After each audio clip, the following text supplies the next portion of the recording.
Yan. Not feeling well si Milana. Send him to clinic. Clinic is close. Tuigo Hospital. Sa hospital na siya. Pa-check up.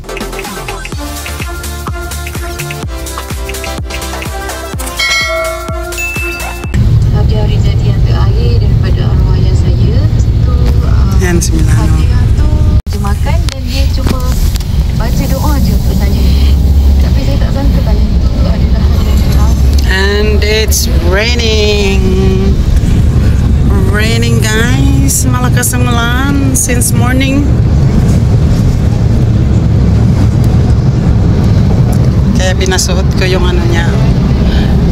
His new jacket. Raincoat na jacket.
Hospital here.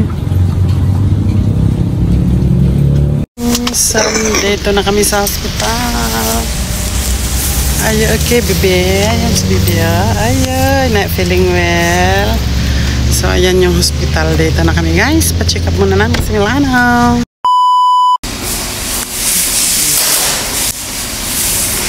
Ayan, guys. Sabi guys, kay Milano. Not feeling well. Just like you have fever little. Huh? So guys, ang registration fee dito is 1 ringgit. You have to pay 1 ringgit. Registration fee 1 ringgit. So 1 ringgit is complete na yan, guys. So, ayan na guys, na-register na si Milano and I pay 1 ringgit. 1 ringgit.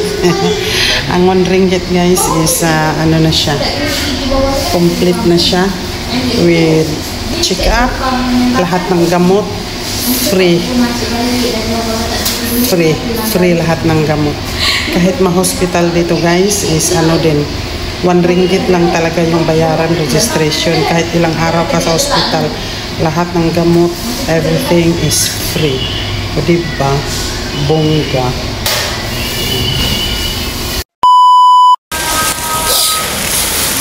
So, ayan na guys. Tapos na yung check-up ni Milano. Ito na ang kanyang mga gamot. Ang dami. 1, 2, 3, 5. Bukas daw babalik kasi close na yung pharmacy para kunin yung antibiotic. Grabe.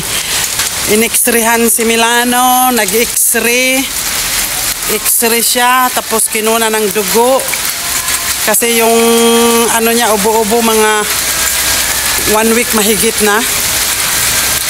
Kaya in-x-rayhan, okay naman yung result sa x-ray niya. Pero yung sa dugo, blood test niya, may ano daw, may bacteria. Kaya i-ano siya, i-antibiotic. Ito lahat guys is libre na to. Pati yung x-ray. Pati yung x-ray, pagkuha ng blood test is all free. Okay guys, ay maulahan ako. Baka ako na naman magkasakit nito guys.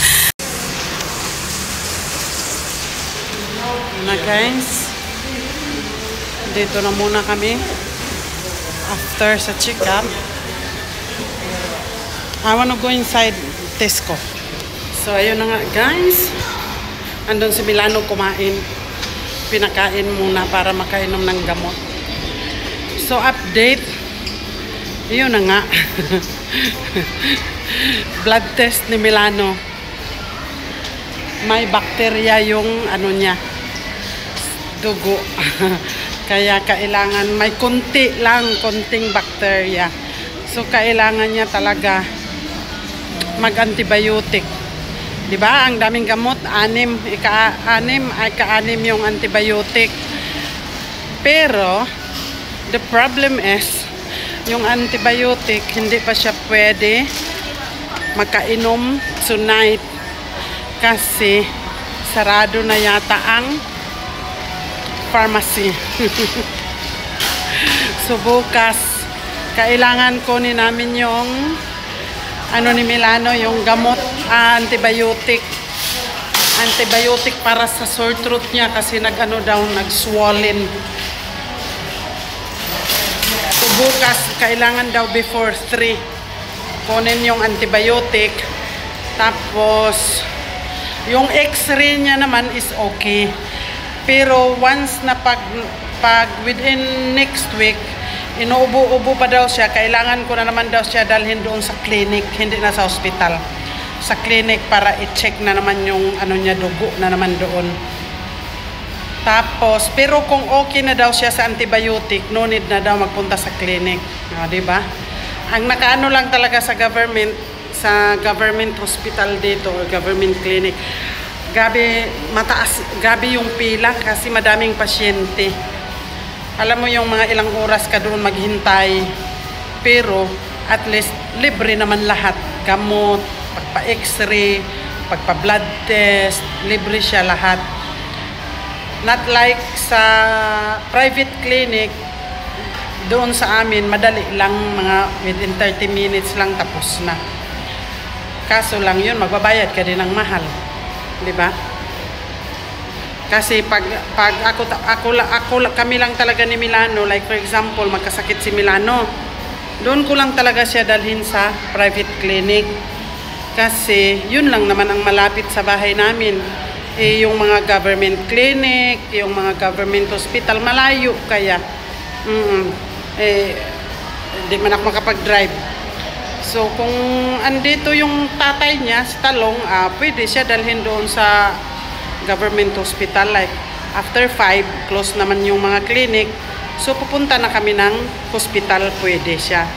Kasi may check up naman din doon. Pero like morning 8 hanggang 5, minsan dalhin ko yan sa sa clinic, government clinic. Pero after 5, sa hospital na talaga. At least maka-avail man lang ng mga libre, no? So, pag sa private clinic, medyo makabayad din ako ng 1,000 plus sa piso. Lalo na pag may mga x-ray, siguro, may mga blood test. Kaya, kung kami lang ni Milano, like Saturday or Sunday, pa-check up ko siya, kaya sirado man ang mga clinic, dito na lang yun sa private hospital. Diba bungga guys? So, at least okay na ang check up ni Milano. Kailangan lang talaga painumin ng gamot in time. Tapos, dito muna ako guys. Bibili muna ako dito sa Tesco Lotus ng kirog hirig-hirig. Mampun ni ilang kartoy. Akin na siya. May bibilhin muna ako dito guys kasi wala akong softener. Softener. Kung sa ato pa daw Dito na lang ako bibili at saka sabon panlaba. While andun sila kumakain sa food court. So guys, that's all. Thank you so much. Bye!